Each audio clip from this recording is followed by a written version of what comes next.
Good morning my dear student. ఈరోజు మనము second బిఏకి సంబంధించి హెచ్సిపి హెచ్పిటితో పాటు ఆ యొక్క గ్రూప్కి సంబంధించినటువంటి సబ్జెక్ట్ వచ్చేసి పొలిటికల్ సైన్స్. ఈ పొలిటికల్ సైన్స్ సబ్జెక్ట్లో పేపర్ ఏమో Indian political process, fourth paper Indian political process అని. అలాగే సెమిస్టర్ వచ్చేసి ఫోర్త్ సెమ్కి సంబంధించినటువంటి అంశము. ఈ ఫోర్త్ సెమ్కి సంబంధించి మనము థర్డ్ యూనిట్లో మనము ఇక్కడ చెప్పుకోవడం జరుగుతుంది. ఈ థర్డ్ యూనిట్కి సంబంధించినటువంటి భారతదేశంలో మతము మరియు కులము అనే యూనిట్కి సంబంధించి సబ్ టాపిక్స్ అయినటువంటి భారతదేశంలో జాతీయ సమైక్యత గల అవరోధాలు ఏంటి అనే విషయాన్ని మనము కింది క్లాస్లో డిస్కస్ చేసుకోవటం జరిగింది. భారతదేశానికి ఏ విధమైనటువంటి అవరోధములు ఏర్పడ్డాయి, వాటికి గల కారణాలు ఏంటి అనే విషయాన్ని ఇంట్రడక్షన్తో పాటు ఒక 2-3 అంశాలని కూడా మనము ప్రస్తావించుకోవటం జరిగింది. ఈరోజు క్లాస్లో మిగిలి ఉన్నటువంటి అంశములు ఏవైతే ఉన్నాయో ఆ యొక్క అంశాన్ని ఈరోజు మనం డిస్కస్ చేసుకోవడం జరుగుతుంది. అందులో భాగంగా హిందీ క్లాస్లో మనము కమ్యూనలిజం అనే అంశాన్ని మనము తీసుకోవడం జరిగింది. ఏమిటి ఈ కమ్యూనలిజం, భారతదేశంలో ఏ విధంగా జాతీయ సమైక్యత అవరోధంగా ఈ కమ్యూనలిజం తమ యొక్క పాత్రని వహిస్తుంది అనే విషయాల్ని మనం కింది క్లాస్లో డిస్కస్ చేయడం జరిగింది. దాంతోపాటు మరొక అంశం ఏం చెప్పుకున్నామంటే కనుక సెక్టేరియనిజం అనే అంశాన్ని గురించి కూడా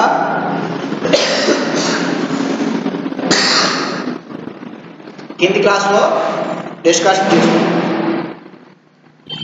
ఇప్పుడు మనము డిస్కస్ చేయబోయేటువంటి మరొక అంశం ఏంటంటే కులతత్వము అంటే ఏంటి, ఈ కులతత్వము భారత సమైక్యత నేషనల్ బిల్డింగ్కి ఏ విధంగా అవరోధంగా నిలుస్తుంది అనే యొక్క విషయాన్ని మనము స్పష్టంగా ఈరోజు తెలుసుకోవాలి. ఇక్కడ మనం పరిశీలించినట్టయితే కనుక ముస్లిం సమాజములకు తెగ సమస్య అనేది ప్రధానమైనటువంటి అంశంగా మనము భావిస్తాం. ఆల్రెడీ మనము కింది క్లాస్లో చెప్పుకున్నాం. ఏమని, మన భారతదేశం డివైడ్ అయిపోవడానికి మొదటి కారణము బ్రిటిష్ వారు విభజించు పాలించు అనే సిద్ధాంతాన్ని తీసుకొచ్చి భారతీయులైనటువంటి హిందువుల్లో ఆ యొక్క ముస్లింలలో కూడా ఇద్దరి మధ్య ఒక విషబీజాన్ని నాటి ఇద్దరు కూడా విపరీతంగా వ్యతిరేకించేటువంటి ద్వారంలోకి వెళ్ళిపోయారు అనే విషయాన్ని మనం చెప్పుకోవడం జరిగింది. అందుకే ముస్లిం సమాజము తెగ సమస్య ప్రధానమైనటువంటి అంశంగా చెప్పుకోవచ్చు. దాంట్లో భాగంగా 1905లో బెంగాల్ విభజన, అలాగే 1906లో ముస్లిం లీగ్ అనే కొత్త ఆర్గనైజేషన్ ఏర్పాటు చేసుకోవడం, అలాగే మొహమ్మద్ ఇక్బాల్ మరియు కొద్దిమంది ప్రముఖులు ఏం చేశారంటే మేము ముస్లింలము, భారతదేశానికి స్వతంత్రం వస్తే ముస్లిం అయినటువంటి మా వర్గాన్ని హిందువులు అణగదొక్కడానికి ప్రయత్నం చేస్తారు కాబట్టి, లేదంటే ఈ కొట్లాటలు అనేవి ఇలాగే కొనసాగుతాయి కాబట్టి మేము ఈ హిందువుల్లో ఇమడలేము, మాకు ప్రత్యేక పాకిస్తాన్ కావాలని చెప్పేసి లియాఖత్ అలీ ఖాన్ అనే వ్యక్తి పాకిస్తాన్కి చెప్తూ, అలాగే మొహమ్మద్ అలీ ఖాన్ ఏమో విజాతి సిద్ధాంతాన్ని తీసుకొచ్చి పాకిస్తాన్ అనే దేశం ఏర్పడడానికి ప్రముఖ పాత్ర వహించారు ఈ ముస్లిం సమాజాన్ని మనం చెప్పుకోవచ్చు. అయితే హిందూ సమాజంలో కులతత్వం అనేది అతి ప్రమాదకరమైనటువంటి అంశంగా కూడా మనము భావించవచ్చు. అయితే ఈ ముస్లిం సమాజంతో పాటు హిందూ సమాజంలో కూడా కులతత్వం అనేది అతి ప్రమాదకరమైనటువంటి అంశంగా మనము భావించవచ్చును. హిందూ సమాజము మొత్తము కూడా కులముల వారీగా విభజన చెందింది అనే విషయాన్ని మనం గుర్తుంచుకోవచ్చు. భారత రాజ్యాంగాన్ని పరిశీలించినట్టయితే నిర్మాతలు కూడా ఈ కులతత్వను గుర్తించి షెడ్యూల్డ్ కులాలు, షెడ్యూల్డ్ తెగల వారికి తగినటువంటి రక్షణను కూడా భారత రాజ్యాంగంలో కల్పించడం జరిగిందనే విషయాన్ని మనము గుర్తుంచుకోవాలి. అంటే హిందూ సమాజం అనేది మనం భారతదేశాన్ని తీసుకున్నట్టయితే అంతకు ముందు తరగతిలో చెప్పుకున్న సెకండ్ యూనిట్లో భారతదేశం ప్రపంచ దేశాలన్నిటికీ కూడా ఈ కుల విషయంలో ఒక ప్రదర్శనశాల వంటిది అనే విషయాన్ని మనము స్పష్టంగా అప్పుడు చెప్పుకున్నాం. అంటే అనేక వందల కులాలు, వేల కులాలు భారతదేశంలో ఉండటంతో వాటికి సబ్ క్యాస్ట్లు కూడా ఉన్నాయి అనే విషయాన్ని మనము ప్రస్తావించుకోవడం జరిగింది. అంటే ఈ హిందూ సమాజంలో కుల విభజన అనేది అనేక రకాలుగా ఉన్నాయి అనే విషయాన్ని మనము గుర్తుంచుకోవాలి. దానివల్ల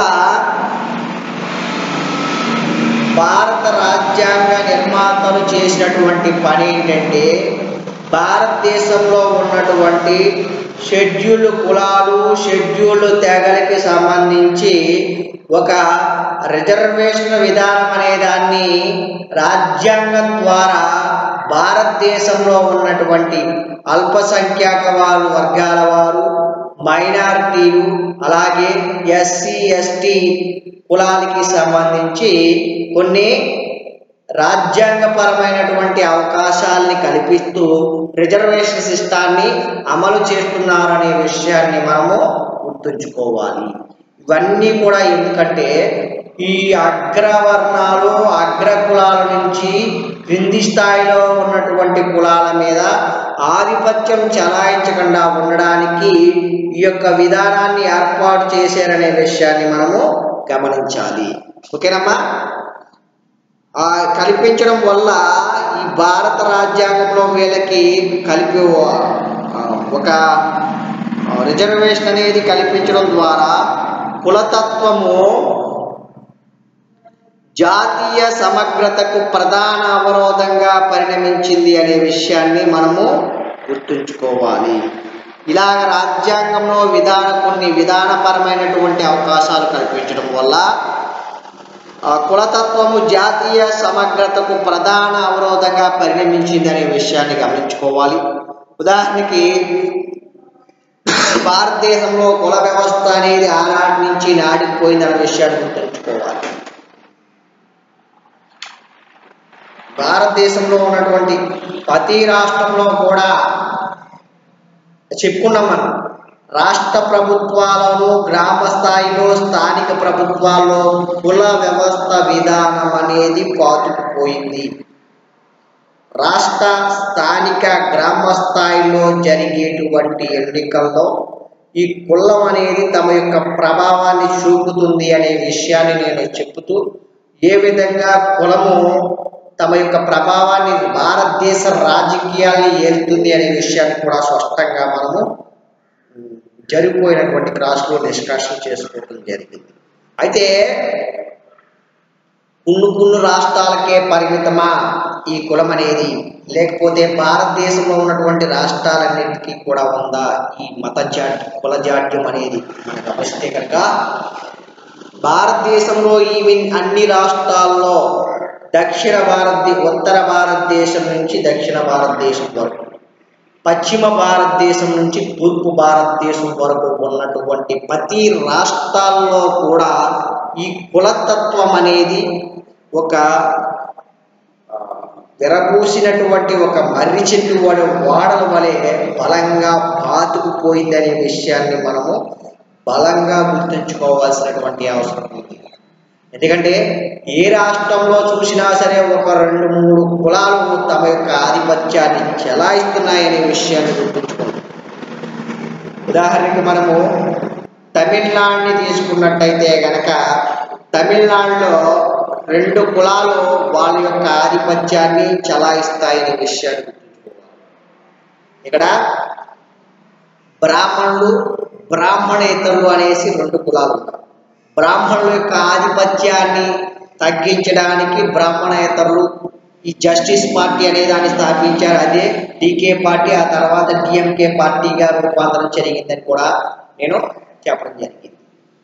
ఇలాగా ఏం జరుగుతుంది అంటే తమిళనాడులో ఇప్పటికీ కూడా బ్రాహ్మణులు, బ్రాహ్మణేతరులు అని రెండు కులాలుగా డివైడ్ చేయడం, అధికారం కోసం వాళ్ళు వీళ్ళు కూడా కొట్లాటలాడటం జరుగుతుంది. ఇక నెక్స్ట్ అంశమైనటువంటి మనము అలాగే బ్రాహ్మణులు, బ్రాహ్మణేతరుల మధ్య గొడవలు జరుగుతూనే ఉంటాయి ఇక్కడ తమిళనాడు. నెక్స్ట్ ఇంకోటి ఆంధ్రప్రదేశ్కి వచ్చేటప్పటికి రెండు ప్రముఖ కులాల మధ్య, అంటే అల్పసంఖ్యాక వర్గాలు అయినప్పటికీ వీళ్ళు సరైనటువంటి పర్సంటేజ్ లేకపోయినప్పటికీ అంగబలం, అర్థబలం, ధనబలం కలిగినటువంటి వ్యక్తులు ఈ రెండు క్యాస్టులు ఆంధ్రప్రదేశ్లో లీడ్ చేస్తున్నాయి ఏపీ పాలిటిక్స్. ఒకటి రెడ్డులు, రెండోది కమ్మవారు. వీళ్ళిద్దరి మధ్యన కూడా విస్తృతమైనటువంటి కులతత్వం విభేదాలు పొడుచుకొస్తున్నాయి. ఆంధ్రప్రదేశ్లో కమ్మ లేదా రెడ్డి మాత్రమే రాజ్యాధికారాన్ని చేపట్టాలి. వేరే రెండో కులము ఎక్కడా కూడా ఈ రాజ్యాధికారాన్ని చేపడతాకి మనకి అవకాశం లేకుండా పోయింది అనే విషయాన్ని మనము గుర్తుంచుకోవాలి. ఇక్కడ కమ్మ వర్గాన్ని చూసుకున్నా, రెడ్డి వర్గాన్ని చూసుకున్నా 1953, 56 నుంచి ఆంధ్రప్రదేశ్లో ఈ రెండు వర్గాలు మాత్రమే రాజ్యాధికారాన్ని చేపడుతున్నాయనే విషయాన్ని గుర్తుంచుకోవాలి. అంటే తమిళనాడు, ఆంధ్రప్రదేశ్, ఆ తర్వాత ఇక్కడ రాజస్థాన్ రాష్ట్రాన్ని తీసుకున్నట్టయితే కనుక ఇక్కడ రాజ్పుట్స్, జాట్ల మధ్య, గుజరాత్లో అయితే కనుక బనియాస్ మరియు పట్టేదార్స్ మధ్య, కేరళలో తీసుకున్నట్లయితే కనుక విజయస్, నాయనర్ల మధ్య, కర్ణాటకలో తీసుకున్నట్టయితే కనుక లింగాయత్స్ మరియు ఒక్క లింగాయస్ మధ్య, బీహార్ రాష్ట్రాన్ని మనం పరిశీలించినట్టయితే కనుక యాదవులు, ఠాకూర్స్ మధ్య, ఇలా ఎన్నో విధానాలైనటువంటి సమస్యలు చివరకు జాతీయ సమైక్యత అవరోధంగా పరిగణించాయనే విషయాన్ని మనము గుర్తుంచుకోవాలి. ఇవే కాదు, మధ్యప్రదేశ్ అవ్వచ్చు, మహారాష్ట్ర అవ్వచ్చు, అలాగే మన బీహార్ అవ్వచ్చు, అన్ని రాష్ట్రాలని మనం పరిశీలించినట్టయితే చాలా ప్రదేశాల్లో భారతదేశంలో జాతీయ సమైక్యతకి ఈ కులతత్వం అనేది ఒక అవరోధంగా పరిణమించింది అనే విషయాన్ని మనము స్పష్టంగా గుర్తుపెట్టుకోవాల్సినటువంటి అవసరం ఉంది. ఓకేనమ్మా? అందువల్ల కులతత్వం కూడా భారతదేశ జాతీయ సమైక్యతకి ఒక అవరోధంగా పరిణమించింది అనే విషయాన్ని మనం గుర్తుంచుకోవాలి. నెక్స్ట్ ఇంకోటి ఏంటంటే భాషా తత్వాన్ని మనం పరిశీలించినట్టయితే ఏంటి ఈ భాషా తత్వము? ఈ భాష ఏ విధంగా భారతదేశ జాతీయ సమైక్యతకు అవరోధంగా నిలపబడుతుంది అనేసి మనం పరిశీలిస్తే కనుక ఇక్కడ భారతదేశంలో వివిధ మతాలు, కులాలు మాదిరిగానే మీకు ఆల్రెడీ చెప్పాను, భారతదేశంలో అనేక మతాలు, కులాలు ఉన్నాయి. దాంతోపాటు వివిధ భాషలు కూడా ఉన్నాయనే విషయాన్ని మనం మర్చిపోకూడదు. భాష ప్రధానంగా సమైక్యత సాధనలో మంచి పాత్రతో పాటు నిరోధక శక్తిగా కూడా పనిచేస్తుంది అనే విషయాన్ని మనం గుర్తుంచుకోవాలి. భారతదేశంలో భాషాపరమైనటువంటి నిరోధక శక్తిగా పనిచేస్తుంది. భాషా సమస్య చాలా తీవ్రమైంది అనే విషయాన్ని కూడా మనము గుర్తుంచుకోవాలి. 1947 నుంచి 1967 మధ్య కాలంలో మన భారతదేశాన్ని పరిశీలించినట్టయితే కనుక భారతదేశ సమైక్యతకు అవరోధంగా నిలిచింది అనే విషయాన్ని మనం గుర్తుంచుకోవాలి. తమిళనాడులో హిందీకి వ్యతిరేకంగా ప్రచార ఉద్యమం, అలాగే బీహార్లో ఉర్దూకి మరియు హిందీలకి మధ్య జరిగినటువంటి గొడవలు, అలాగే పంజాబ్లో హిందీ మరియు పంజాబీ భాషల మధ్య అనేక వివాదాలు చోటు చేసుకున్నాయి. ఇవన్నీ కూడా జాతీయ సమైక్యత అవరోధములుగా మనము పరిగణించవచ్చు.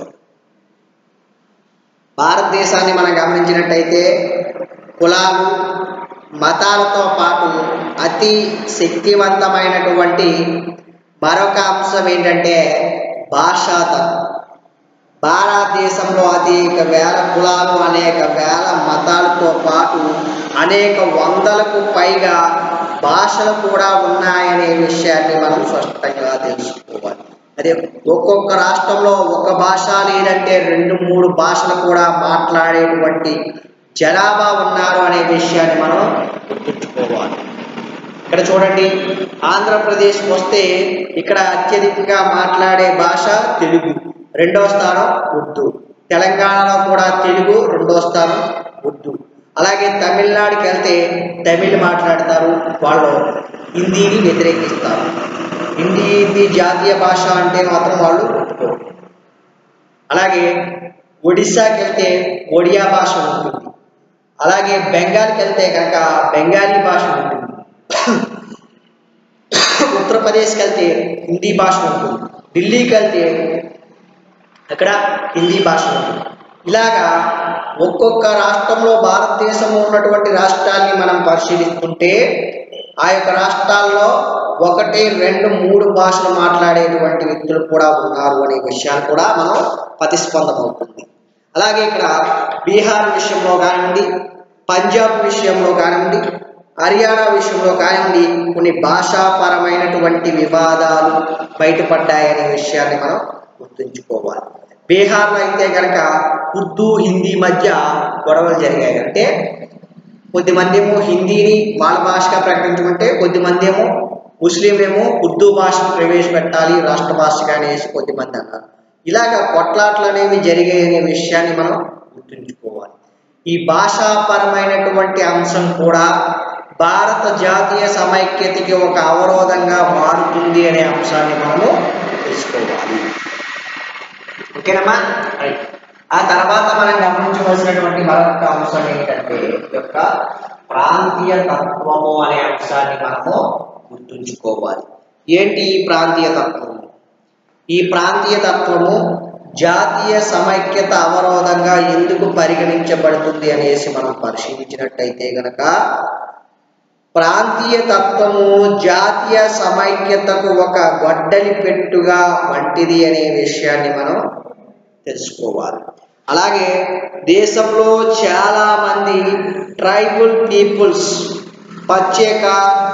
ప్రత్యేకమైనటువంటి సాంస్కృతిక గుర్తింపు వర్గాల మధ్య ఉన్నికిని కాపాడుకొనుకో ప్రత్యేకమైనటువంటి రాష్ట్రాల ప్రతిపత్తిని డిమాండ్ చేస్తున్నాయి అనే విషయాన్ని మనము గుర్తుంచుకోవాలి.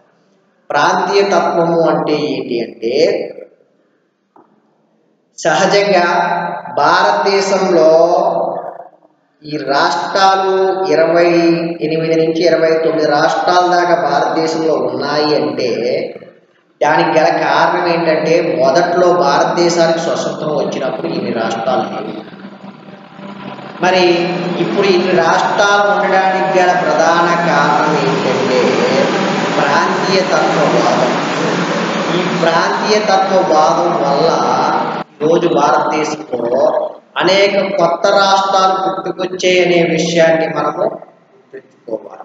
ఉదాహరణకి ఇక్కడ మనము ట్రైబల్ పీపుల్స్ ప్రత్యేక సాంస్కృతిక గుర్తింపు వర్గాలు తమ ఉనికిని కాపాడుకోవడానికి ప్రత్యేక రాష్ట్రాలు ఏర్పాటు కావాలి అని చెప్పేసి డిమాండ్లు చేస్తున్నారనే విషయాన్ని మనం గుర్తుంచుకోవాలి.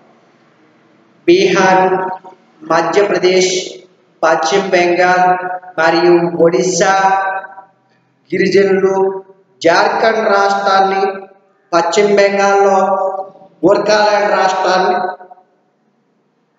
అలాగే మహారాష్ట్రలో విదర్భ రాష్ట్రాన్ని, అలాగే ఆంధ్రప్రదేశ్లో తెలంగాణ రాష్ట్రం ఇవన్నిటినీ కూడా మనం పరిశీలించినట్టయితే మనకి ఏం తెలుస్తుందంటే ప్రాంతీయ భేదం అనేది బయటపడుతుంది అనే విషయాన్ని గుర్తుంచుకోవాలి. ఒక జాతి వారు లేదా ఒక ప్రాంతం వారు ఆ రాష్ట్రంలో అభివృద్ధి చెందకపోతే వాళ్ళు ఏం చేస్తున్నారంటే వీరు ఇక్కడ ప్రభుత్వాన్ని నడపబడుతున్నటువంటి వ్యక్తులు మా మీద వివక్షత చూపుతున్నారు, మేము అభివృద్ధి చెందలేకపోతున్నాము అనే విషయం ఈ డిమాండ్ ద్వారా ప్రత్యేక రాష్ట్రం కావాలి అని చెప్పేసి అనేక పోరాటాలు జరుగుతున్నాయి. కొన్ని విజయం సాధించాయనే విషయాన్ని కూడా స్పష్టంగా మనం ఉదాహరణకి ఉమ్మడి మద్రాసు నుంచి ఆంధ్రప్రదేశ్ని డివైడ్ చేసేసి హైదరాబాద్ని రాయలసీమని ఆంధ్రాని కలిపి ఒక ఆంధ్రప్రదేశ్ సమగ్ర ఆంధ్రప్రదేశ్గా డివైడ్ చేశారు. ఎందుకు తెలుగు వారిని అక్కడ అనగదొక్కేస్తున్నారని చెప్పేసి తమిళులు పోరాడి మనకి ఒక ప్రాంతం కావాలని మొదటి భాషా ప్రయుక్త రాష్ట్రంగా మంది ఏర్పడింది భారతదేశం స్వతంత్రం వచ్చిన తర్వాత. అలాగే మన ఆంధ్రప్రదేశ్ నుంచి తెలంగాణ 1968 నుంచి 69 నుంచి వరకు కూడా తెలంగాణ సాయుధ పోరాట సమితి ఏర్పాటు చేసుకోవడం, తెలంగాణ ప్రజలదే అనే ఒక భావాన్ని తీసుకురావడం, ఆ ప్రాంతం తెలంగాణ వాళ్ళదే అనే భావం తీసుకురావడం, ఆంధ్రులు తెలంగాణని అణచివేస్తున్నారని, ఆంధ్రులు తెలంగాణ వాళ్ళ యొక్క ఆస్తుపాస్తుల్ని దోచుకుంటున్నారని చెప్పేసి రకరకాలుగా ఉద్యమాలు చేపట్టి చివరిగా 2014లో వాళ్ళకి వేరే ప్రాంతాన్ని ఏర్పాటు చేసి తెలంగాణ రాష్ట్రాన్ని ఇవ్వడం. ఇలా చెప్పుకుంటూ పోతే 2000వ సంవత్సరంలో బీజేపీ ప్రభుత్వం జార్ఖండ్, ఛత్తీస్గఢ్, ఉత్తరాఖండ్ అనే 3 ప్రాంతాలని వీళ్ళు డివైడ్ చేయడం జరిగింది. ఇలాగా రకరకాలుగా వెస్ట్ బెంగాల్లోనేమో గోర్ఖాల్యాండ్ కావాలంటారు ప్రత్యేకంగా, మహారాష్ట్రలేమో విదర్భ అనే ప్రాంతం కావాలంటారు, ఉత్తరప్రదేశ్నేమో 3 రాష్ట్రాలుగా డివైడ్ చేయాలని చెబుతారు. ఇలా చెప్పుకుంటూ పోతే ప్రతి రాష్ట్రంలో కూడా ప్రాంతీయ తత్వం అనేది బయటపడుతుంది అనే విషయాన్ని మనం గమనించాలి. ఉత్తరాఖండ్లో అవ్వచ్చు, అలాగే మధ్యప్రదేశ్లో అవ్వచ్చు. ఇలాగా ఈ యొక్క ప్రాంతీయ తత్వం బయటపడి మాకు స్పెషల్ స్టేట్స్ కావాలని చెప్పేసి అంటున్నారు.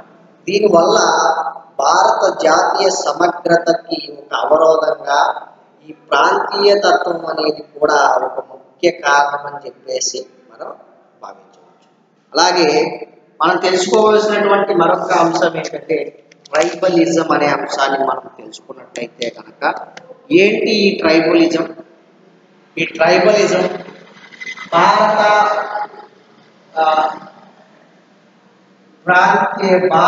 జాతీయ సమైక్యత ఏ విధంగా దీన్ని తీసుకోవడం జరుగుతుంది అనే అంశాన్ని మనం పరిశీలించినట్టయితే కనుక భారతదేశ సమైక్యత సాధన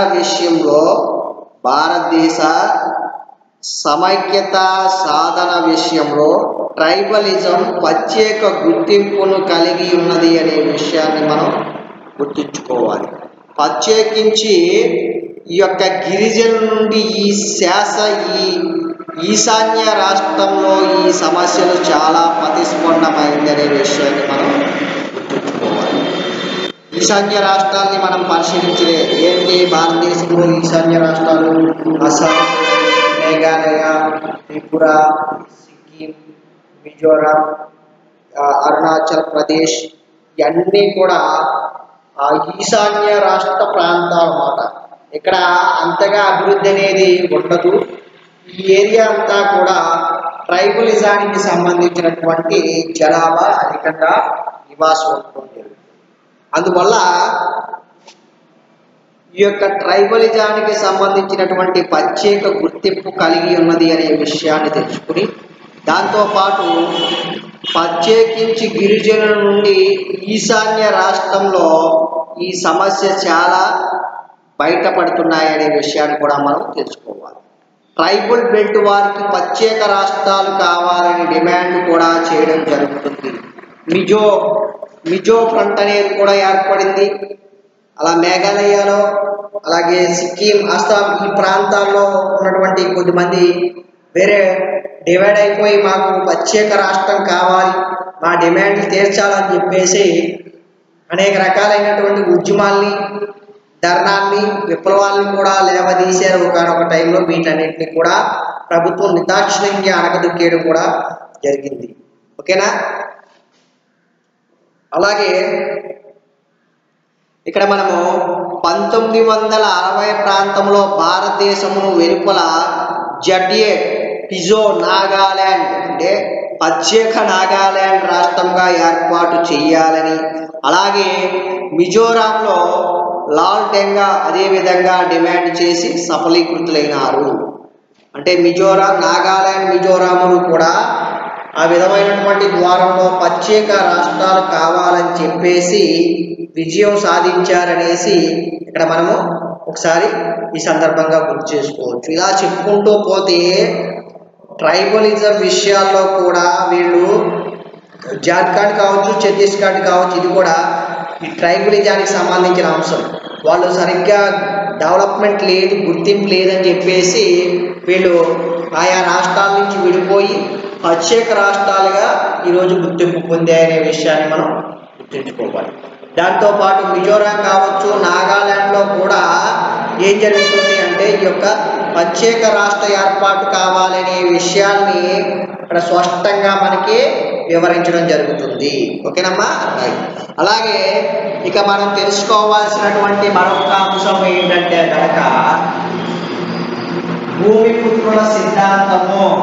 ఈ భూమిపుత్రుల సిద్ధాంతాన్ని మనం పరిశీలించినట్టయితే కనుక ఏంటి ఈ భూమిపుత్రుల సిద్ధాంతం అంటే, మనము ఈ భూమిపుత్రుల సిద్ధాంతమును జాతీయ సమైక్యత దృష్ట్యా చాలా తీవ్రమైనటువంటి సమస్యగా, ప్రధానంగా మహారాష్ట్రలోని శివసేన, అస్సాంలోని అస్సాం గణసంఘ్ గణ పరిషత్ మరియు అస్సాం విద్యార్థుల యూనియన్లు, మణిపూర్లో ఎంఎస్ఎఫ్, త్రిపురలో త్రిపుర ఉపజాతి జావా సమితి, మిజోరాంలో మిజో లిబరేషన్ నేషనల్ ఫ్రంట్, అస్సాంలో బోడో స్టూడెంట్ యూనియన్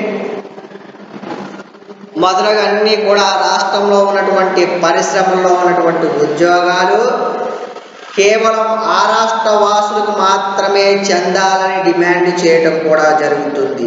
ఇది జాతీయ సమైక్యకు పెద్ద అవరోధంగా, తలనొప్పిగా మారింది అనే విషయాన్ని మనం గమనించవచ్చు. యాక్చువల్లీ భారతదేశంలో అనేక రాష్ట్రాలు, కేంద్రపాలిత ప్రాంతాలు ఉన్నాయి. ఎవరు అయినా సరే, ఏ రాష్ట్రంలో అయినా సరే ఉద్యోగం చేసుకోవచ్చు, స్వేచ్ఛగా నివసించవచ్చు, ఆస్తులు కొనుక్కోవచ్చు. అది ప్రైవేటు ఉద్యోగులు అవ్వచ్చు, గవర్నమెంట్ ఉద్యోగాలు అవ్వచ్చు. ఆ యొక్క విధానం రాజ్యాంగం ద్వారా భారత పౌరులకు లభించాయి.